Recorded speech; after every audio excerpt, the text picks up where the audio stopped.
Szeretettel köszöntök mindenkit. Abból az alkalomból ültünk össze beszélgetni Daróczi Zoltánnal, megalakult a Terem Egyesület. Nagy örömünkre, és Daróczi Zoltán, aki most itt ül velem szembe, a Terem Egyesületnek a megálmodója, és az egyik alapító tagja. Én is nagy szeretettel köszöntök mindenkit. Köszönöm, hogy itt lehetek itt egy gyönyörű aranyló mandala mellett, félig alatt. És valahogy ez egy üzenet is, úgy érzem, mert a mandala az én életemet úgy, a mandalák minősége az egész életemet úgy végig lengte és lengi. Én több mint 30 éve foglalkozok integratív gyógyászattal, akkor még nem úgy mondtuk, hanem alternatív gyógyászatnak hívtuk. Mert az alternatív, ugye, hogy kerestük, én és a saját családi örökségemet folytatva, kerestünk valami mást, amit a köznyelv úgy természetgyógyászatnak ismer. És amikor én megnyitottam az első rendelőt, akkor még az akkori kölyálnak hívták akkor a hatóságot, még nem tudott ezzel mit kezdeni, kvázi rajtam gyakoroltak. Tehát Hajdú-Bihar megyében az enyém volt az első hivatalosan bejegyzett természetgyógyász rendelő. Később ugye részt vettem a természetgyógyászat hőskorában, amikor még elhivatottságból, egy belső megélésből lettünk gyógyítók, természetgyógyászok, de nekem is ugye meg kellett felelni a különböző szabályozóknak, letettem 97-ben azokat a vizsgákat, amik jogosítanak a mai napig arra, hogy én természetgyógyász rendelőt vezethessek. 2003-ban hívtak be, akkor még úgy hívták, hogy ETI, most úgy hívják, hogy okfő. Ez egy olyan szerv, ami vizsgáztatja a leendő természetgyógyászokat. Szakíró vagyok, tankönyvnek a társszerzője vagyok, és nagyon sok ilyen természetgyógyászattal kapcsolatos előadás, konferenciát veszek részt, tartok képzéseket, felkészítem az embereket erre a gyönyörű hivatásra.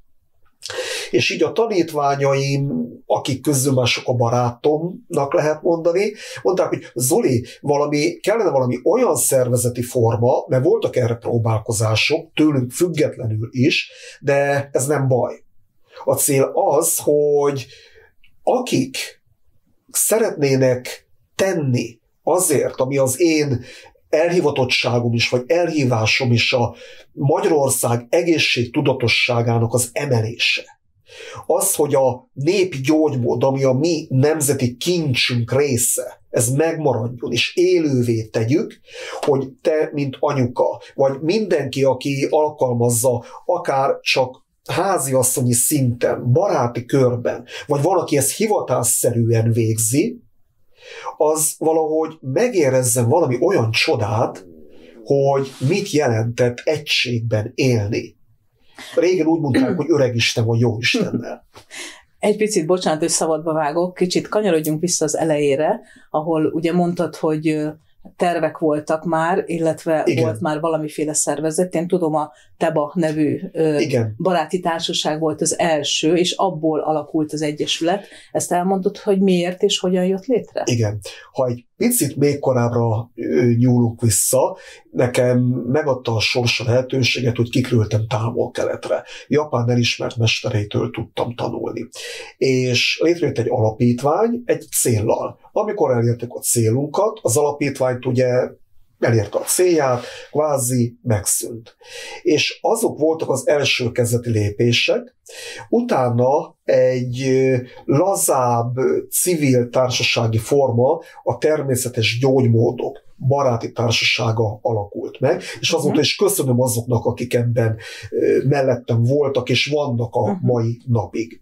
És amikor egy úgynevezett szintváltás megérett az idő, hiszen az egy enyhébb, lazább szervezeti forma, ez pedig egy hivatalosan bejegyzett nyilvántartási számmal rendelkező egyesületi forma, tehát magasabbra emelkedünk, és várjuk azon tagok jelentkezését, akik a céljainkkal egyetértenek. És így a név is így alakult meg, hogy Mifán Terem. Ez a Terem Egyesület, és csapat. Tehát én azt szeretném, ha az menne a köztudatba, hogy ez nem rólam szól. hanem egy közösségről, egy csapatmunkáról szól, Igen. és ebbe mindenkinek megvan a maga helye, amihez ő jobban ért, mint én, mert messzebbre jutott egy adott területen, vagy akár több területen, akkor ő tanácsát fogadjuk el. Én a alternatív, aztán később integratív gyógyászatban jutottam el, mondhatjuk, hogy országos szinten viszonylag messzire. Ebbe beletartozik az apiterápia, a lelkiterápia, a pszichoterápiás módszerek, a pszichodráma, a hagyományos keleti orvoslás módszerei, a népi gyógyászat, hiszen mi voltunk az elsők, tudomásom szerint az országban, akik egy hivatalos, azóta tankönyv oktató filmet készítettünk a köpölyözésről. Nem megyek ebbe bele, akit érdekel, utána tud menni, vagy bővebben tudunk erről beszélni. Tehát a lényeg, hogy megteremtődött a terem, és a magyar nyelv csodálatával, ugye a terem az én személyes, vagy a te, vagy a mi személyes terünk, mondja is magyar nyelv, hogy a terem bura, a terem búrája.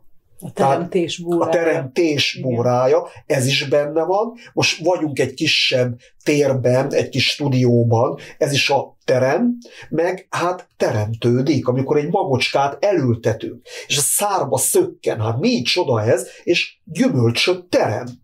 Ugyanakkor a rövidítésnek is nagyon nagy jelentősége van. Mondd el, hogy hogy mit jelent maga a terem? Tehát ez egy rövidítése az egyesületnek. Természetes, igen, egészségmegőrző egyesület. Vagyis igen, a természet erőivel, a természetben hozzáférhető, emberek számára hozzáférhető erőforrásokkal próbálunk dolgozni, és megőrizzük, amit a Jóistentől kaptunk, egészséget. Ha pedig valakinek megbillen, akkor próbálunk visszaállítani, hogy kerüljünk vissza a teremtés rendjébe. Tehát a rendre való törekvés, és ez a szándék, hogy ez mindenkiben ott legyen. Na ennek a tárházát szedjük össze, ennek a részleteit majd később ki tudjuk bontani, hogy hogyan, illetve már ezek megvannak a mi fejünkbe, már megteremtődött a gondolati síkon, és most arról szól, hogy egy ilyen emberek számára megfogható kiadványokban, konferenciákban, különböző médiákon keresztül ez elérjünk mindenkit, akiben felébred a vágy, hogy teremtse meg magának az egészséget és a harmóniát a természettel. Hát valahogy így indult. Igen. Tudom, hogy többször hallottam tőled hangsúlyozni, hogy nem természetgyógyászat, hanem természetes gyógymódok. Így van. Ugye, mert hogy itt a természetgyógyászat az a köztudatban úgy van meg, hogy az a gyógynövényekkel gyógyító. Talán igen, meg a természetgyógyászat, hogy bizonyos emberek csoportja, akik természetes gyógymódokkal foglalkoznak. Ez a köztudom egy picit félrement, mert a természet kvázi egészséges lenne, ha hagynánk mi emberek. Igen. De ez egy kicsikét elcsúszott, tehát ha nem nyúlnánk bele a természet rendjébe, ez egy harmonikusan működő, mindenkinek a legjavát szolgáló rend lenne. Ez most a mai magyar társadalom is megbillent. Tehát a természetes gyógymódokba beletartozik, hogy például, ahogy mandala mit üzen, ez egy tér, ez egy formába öntött erő. Beletartoznak természetesen a gyógynövények. Beletartoznak az ős elemekkel, a keleti gyógyászat fázisoknak mondja bizonyos törvényszerűségek alkalmazása. Hogy amikor arról mondjuk, hogy tűz, a magyar nyelvben egy metafizikai értelemről is beszélünk, hogy tüzes menyecske, ég a keze alatt a munka, tűzről pattant, lehetne folytatni a sort. És ezeknek a mélyebb megértését át tudjuk fordítani fizikai síkra a mi rendszerünkbe. Tehát a természetes gyógymódok, ez egy óriási nagy gyűjtőnév. Igen. Nekünk az egyik alapja a magyar népi gyógyászat, tehát mindenki tőle telhetően őrzi nagyanyáink, dédanyáink, ősanyáinknak a tudását, és vannak bizonyos területek a Kárpát-hazában, ahol még ez jobban megőrzésre került, és van, és ez az élet része, mint Kis Magyarországon, és van egy gondolati világ, egy hitrendszer, egy gondolkodási mód, hogy szembenézek. És ha vétettem, igen, tisztelem benned, hogy te rávilágítottál arra, hogy én egy picit félrementem, és ha van bennem a lázat, akkor tudok ezen változtatni.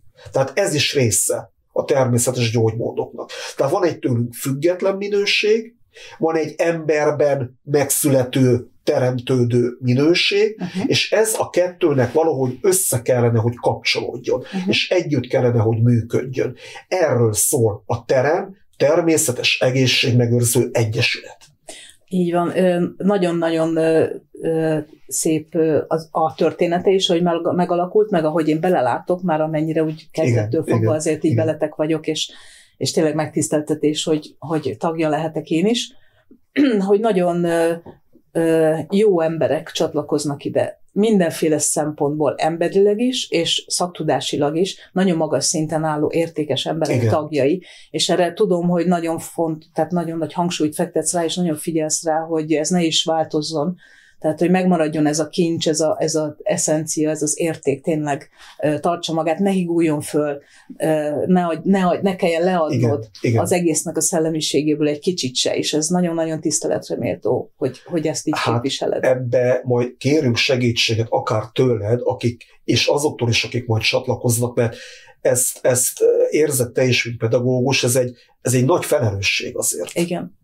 És a legjobb tanítás a személyes példamutatás. Most én esendő emberként, nekem is vannak vakfoltjaim, amit nem biztos, hogy észreveszek. És itt nem hozzuk be, mert mindenkinek megvan, úgy mondtuk, hogy a maga keresztje. De ha felismerjük, tudunk egy picit ezen dolgozni. Nem biztos, hogy megváltoztatjuk, mert vele együtt kell élni.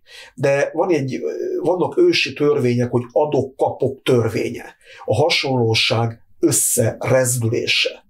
Ebből teremtődik, hogy amit én, vagy akik velem elkezdték, ezt majd szépen mindenkiben fog mutatkozni, az az emberi minőség, nyilván hasonló minőséget próbálunk bevonzani. Igen.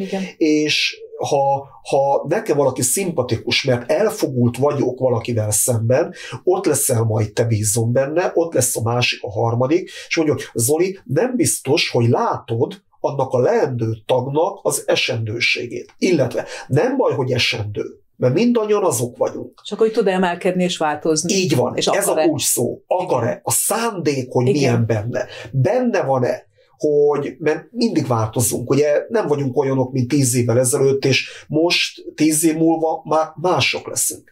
De az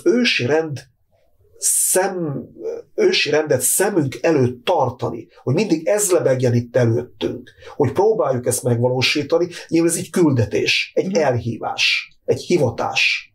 Mint ugye a természetgyógyászoknak, mondom is a hallgatóimnak, ez nem egy szakma, ez egy hivatás. Vagy van hívásod, vagy nincs. Valamit meg lehet tanulni szakma szinten, de ha nincs benne a lélek, nincs benne a tudatosság, nincs benne a szellem, akkor nem teremtődik az a minőség, amit én szeretnék, meg a hozzám csatlakozó szeretnénk képviselni. Tehát ez egy nagy felelősség is mindannyiunknak. És szellemiségében azt is tudom, hogy nagyon közel áll hozzád, meg a tagokhoz hogy mondjam, a kereszténység előtti ősi magyar erkölcs, vagy a szkíta erkölcs, ha így még távolabbra megyünk, ahol az a lényeg, hogy nem egy fölülről jövő hierarchikusan felépített szervezet és vezetés van, hanem nem alá és fölé rendelt szerepek vannak, hanem mellé rendelt szerepek, ahogy ez az ősi időkben is így volt, hogy mindenki a saját maga által képviselt maximális jót és értéket teszi bele, de senki nem tartja többre a másiknál önmagát, és nem fölülről van valaki, aki majd diktál és megmondja, hanem mindenki együttműködik, és tényleg megvalósítva egy ilyen nemes értelemben véve egy ilyen nagyon szép demokratikus együttműködő közösséget. Igen, hát nem véletlenül a viseletem, amiben most én itt vagyok, megadta a sors, említettem, hogy kikerültem Japánba, és láttam a japán kultúrát, és egy picit, amikor találkoztam egy ottani zenetanárral, nálunk tanulta Kodály és Bartók módszert. És picit elszégyeltem magam, mert bizonyos területekben többet tudott a mi történelmünkről, mint mi saját magunk.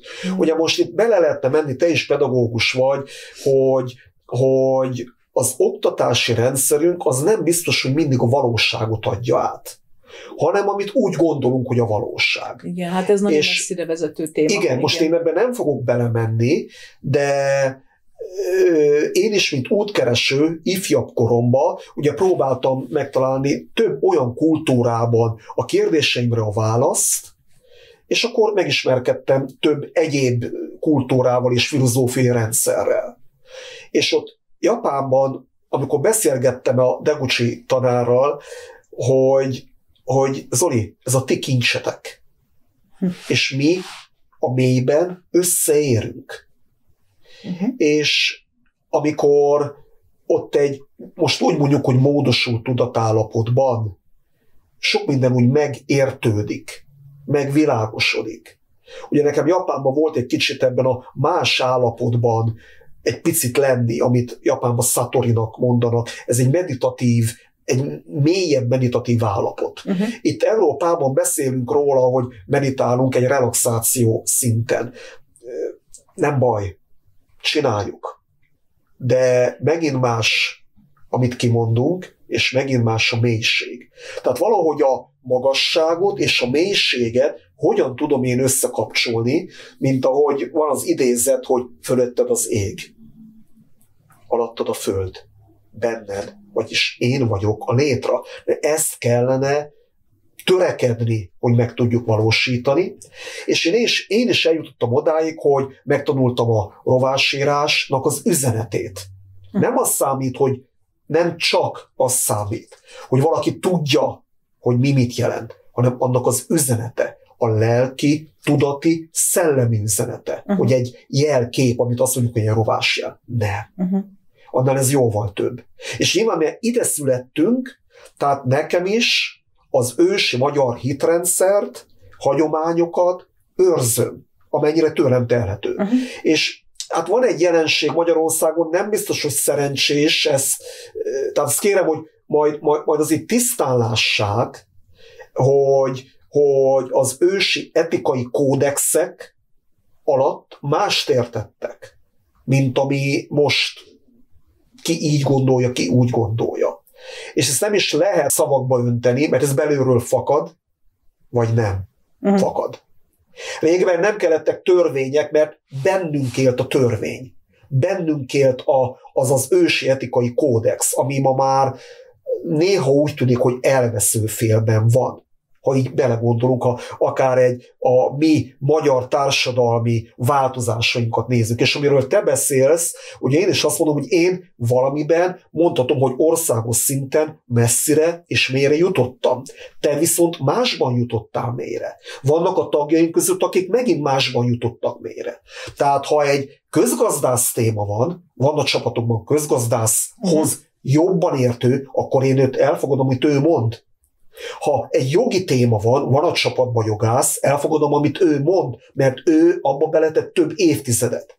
A gyógyászatban én tettem bele több évtizedet. Például a pedagógiában csillogó gyerekszemekkel dolgozol, te tetted bele az életedet. Nyilván, hogy te fogod azt a irányt bemutatni. És mindenkinek megvan a helye, hogy gyógynövényt termeszt. Én nem termesztek gyógynövényt, de otthon vannak gyógynövényeim. Van, aki szappant főz, van, aki nevel, mit tudom én, csirkét vagy állatot tart, és akkor egyesülítő tagok tudjuk, meg a támogatók is, hogy akkor ő a garancia arra, hogy amit én tőle megkapok és megvásárolok, akkor az egy minőség, és nem kell utána kutakodnom. Mert ő adja a szavát. Igen, tehát itt a tagok között egy teljesen élő lánc van, egy élő kapcsolat. Bárkinek bármilyen nehézsége, kérdése, problémája van, akkor rögtön közzéteszi, és ahogy én eddig tapasztaltam, rögtön jön 5-6 válasz már egy órán belül. Tehát rögtön reagál valaki a közösségből, és kapunk segítséget, megoldást. Tehát egy egymást segítő, emelő közösség, ez az egyik szegmense. A másik pedig kifelé, hogy a természetes gyógymódoknak a presztízsét visszaállítani, mert hogy az embereknek nagyon nagy szüksége van rá manapság. Ahol tényleg látjuk, hogy mekkora problémák vannak a hivatalos egészségügybe. Most itt mellett egy olyan értéket mutatunk meg, ami minden ember számára elérhető, és mindenkinek érték és személyes kapcsolódás, és mindenkinek a lelki, testi és szellemi problémáiban tud segíteni. Ez a hármasság így együtt. Nagyon fontos ugye a természetes gyógymódokat képviselőknél, hogy mi ezt így együtt egy ilyen holisztikus gondolkodásban látjuk együtt ezeket a dolgokat. Akkor most így utolsó kérdésnek egy nagyon fontos kérdés. Milyen tervei vannak most a teremnek? Konkrétan milyen lépéseket vagy megjelenési formákat tervezel? Utaltam rá egy picit, de akkor ki is hangosítom még jobban. Tehát az Egyesület az nem csak természetgyógyászoknak szól a hívás. Tehát vannak olyanok, akik már rendelőt vezetnek, mint én. Vizsgázott, praxissal rendelkező természetgyógyászok. Vannak olyanok, akik tanultak hivatalosan természetgyógyászatot, levizsgáztak, de még nem vezetnek praxist.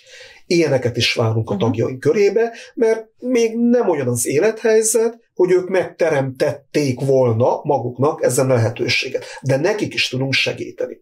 És vannak olyanok, akik tanultak természetgyógyászatot, de nem is akarnak levizsgázni, maguknak tanulták, nem a vizsgáztató szernek tanulták meg, nem a vizsgáztatóknak tanultak, hanem azért, hogy az életük jobb legyen. Igen. És van olyan, aki nem beült egy képzésre, és úgy tanult természetgyógyászatot, vagy népi gyógyászatot, hanem úgy, hogy ő megéli.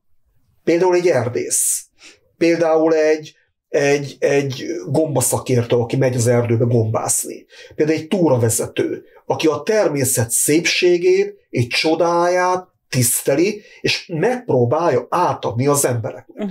És akkor már magából is adódik, hogy különböző kis segítő csoportok, alkotó csoportok születnek, mert másképp más a igénye egy már vizsgázott praxist vezető természetgyógyász, orvos vagy nem orvosnak, mert vannak a tagjaink között orvos természetgyógyászok is. Én is nagyon sok orvos természetgyógyásszal dolgozok együtt, tehát én egy híd szerepet is töltök be az orvos és a nem orvos természetgyógyászok között. És teljesen más az igénye azon, akik például egy gyógynövénytermesztő, és szeretné úgymond értékesíteni a kis gyógynövényeit, amit ő szívből nevelget, és akkor mi tudjuk, hogy onnan veszük a gyógynövényeket. Tehát kialakulnak ezek az alkotócsoportok. Nyilván meg kell adni, régen ezt úgy mondták, meg kell adni az Istené, meg kell adni a királyé. Tehát meg kell felelnünk itt a Magyarországon előírt egyesületekre vonatkozó jogszabályi, de nem szeretem ezt a kifejezést, de mondom, mert megtanultam előírásoknak.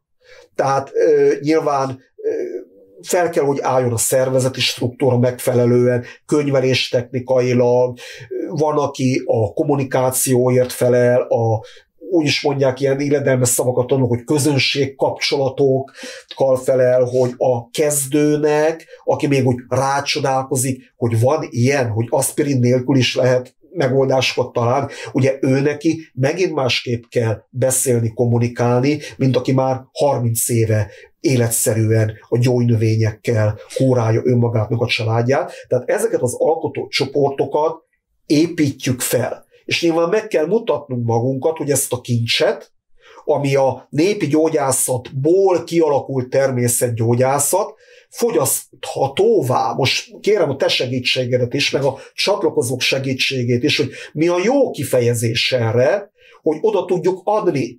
Mert én is, amikor tartok előadást, mondják, Zoli, nem akadémikusoknak tartol előadást, az egyszerű emberek nyelvezetének kell, hogy megértsék. És akkor ezen alkotó csoportok állnak most fel jelenleg. Most itt tartunk. Igen, és akkor ennek ugye a következő lépése kifelé nyitva, ugye így az van. Lesz, hogy tehát, hogy lesz ennek fóruma, ugye most már a holnap is elkészül, igen. Megvan a fóruma, hogy itt milyen szakembereket tud megtalálni egy ember, ha keres, akár lélekgyógyítás terápiában, akár ha magamat mondva, művészetterápia, vagy természetes gyógymódok, bármi, vagy akár éppen csontkovácsot keres, rögtön ott látja, hogy kik vannak ebben az egyesületben, és föl tudja velük venni a kapcsolatot a honlapon keresztül, meg a rendezvényeinken keresztül, mert hogy ugye az a cél, hogy egyre több rendezvényt hozunk létre, egyre több helyen nyilvánulunk meg, tehát hogy megtalálhatóak legyünk, és tényleg konkrétan meg tudjanak keresni az emberek különböző nehézségeikkel, problémáikkal. Tehát ezt már ki is mondtad, látod, olyan szépen megfogalmazod, és ez a lényeg, hogy csapat, hogy létrehozzunk egy olyan listát, most ez a szó, ami eszembe jutott erre, de lehet, hogy lesz egy jobb kifejezés erre, ahol például Sopronba, ha valakinek van ott egy családtagja, hova menjen, kihez menjen, vagy Szegeden, vagy Baján, igen. Vagy Nyíregyházán. Mert hogy egy országos hálózat, így tehát van. Egy ilyen elnyőlefedettséget így szeretnénk ugye létrehozni. Ezt tervezzük. Nyilván itt az is segítség, hogy én több országos szervezetnek is tagja vagyok, például a Magyar Integratív Medicina Szövetségnek vagyok az alelnöke, és ott is belelátok a különböző kapcsolati dinamikákba, és a különböző szakszervezetekkel is kapcsolatokat igyekszünk ápolni.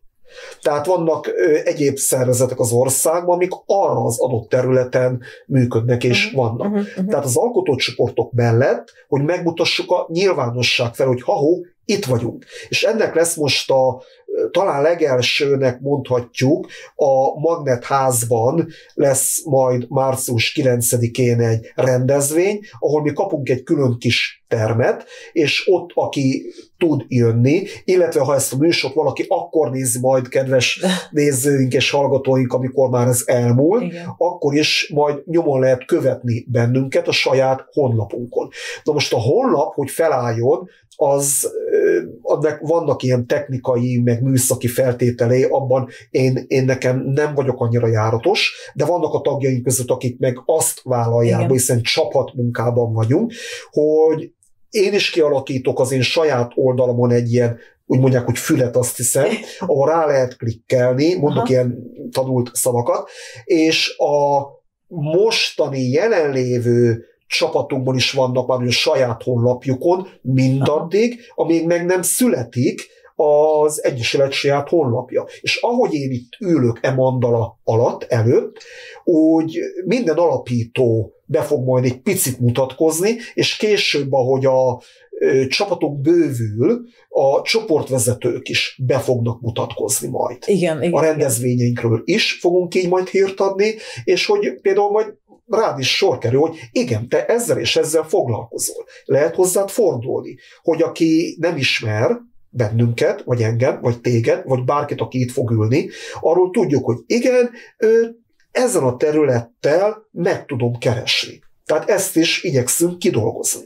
Igen. Szóval a 9. rendezvény a következő lépés, aztán hirtelen ránk köszönt ugye a nyár, ahol rengeteg fesztivál és akár természetgyógyászati rendezvények lesznek, ahol nyilván a Terem Egyesület is meg fog jelenni, és szeretettel várjuk a kedves érdeklődőket, teljesen nyitottan, és tényleg szó szerint szeretettel, hiszen szeretetből született az egész. Ténylegesen az embereknek, az országnak, az ősi magyar hagyományoknak a tiszteletében és szeretetében szeretnénk működni. Hiszen a szeretet az etet táplál bennünket, a szeretet, a tevékenység, tehát tegyünk, csináljuk közösen, emeljük Magyarország egészségtudatosságát, aki ezért önmaga is kíván tenni. Hamarosan akkor találkozunk, köszönjük szépen a figyelmet. Köszönjük a figyelmet.